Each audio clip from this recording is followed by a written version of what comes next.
നമസ്കാരം. സംസ്ഥാനത്ത് നിരവധി മോഷണ കേസുകളിൽ പ്രതിയായ കുപ്രസിദ്ധ മോഷ്ടാവ് തൊറപ്പൻ സന്തോഷ് കാസർഗോഡ് മേൽപ്പറമ്പിൽ വെച്ച് പിടിയിലായി. നാട്ടുകാരുടെ സമയോചിതമായ ഇടപെടലാണ് ഇയാളെ കുടുക്കിയത്. രക്ഷപ്പെടാനുള്ള ശ്രമത്തിനിടെ കെട്ടിടത്തിന്റെ 1-ാം നിലയിൽ നിന്ന് താഴേക്ക് ചാടി ഇയാളുടെ കാൽ ഒടിഞ്ഞു.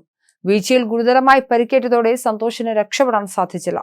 കവർച്ചാ ശ്രമത്തിനിടെയാണ് ഇയാൾ നാട്ടുകാരുടെ വലയിലായത്. വെള്ളിയാഴ്ച പുലർച്ചെ മേൽപ്പറമ്പിൽ ഒരു ഹൈപ്പർ മാർക്കറ്റിലായിരുന്നു സംഭവം.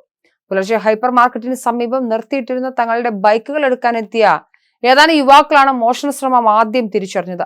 ഹൈപ്പർ മാർക്കറ്റിന്റെ അകത്തുനിന്നും അസ്വാഭാവികമായ ശബ്ദങ്ങൾ കേട്ടത് യുവാക്കളിൽ സംശയം ജനിപ്പിച്ചു.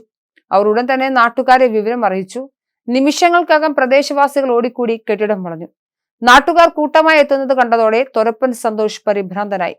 ആളുകളുടെ കൈകളിൽ അകപ്പെടുന്നത് ഒഴിവാക്കാനായി ഇയാൾ കെട്ടിടത്തിന്റെ 1-ാം നിലയിൽ നിന്നും താഴേക്ക് ചാടി സാഹസം കാണിച്ചു. എന്നാൽ ഈ ചാട്ടം സന്തോഷിന് വിനിയായി. താഴെ വീണതിന്റെ ആഘാതത്തിൽ ഇയാളുടെ കാലൊടിഞ്ഞു. പരിക്കേറ്റതിനാൽ സന്തോഷിന് എഴുന്നേറ്റ് ഓടാൻ സാധിച്ചില്ല. തുടർന്ന് നാട്ടുകാർ ഇയാളെ തടഞ്ഞുവെച്ച് കീഴ്പ്പെടുത്തുകയായിരുന്നു. കണ്ണൂർ ജില്ലയിലെ കുടിയാൻമല സ്വദേശിയാണ് പിടിയിലായ തൊരപ്പൻ സന്തോഷ്. മോഷണത്തിനായി ഭിത്തി തുരന്ന് അകത്തു കടക്കുന്നതാണ് ഇയാളുടെ പതിവ് രീതി. ഈ പ്രത്യേക മോഷണ രീതി കാരണമാണ് ഇയാൾക്ക് തൊരപ്പൻ എന്ന വിളിപ്പേര് ലഭിച്ചത്. സംസ്ഥാനത്തെ വിവിധ സ്റ്റേഷനുകളിൽ ഇയാൾക്കെതിരെ നിരവധി കവർച്ചാ കേസുകൾ നിലവിലുണ്ട്.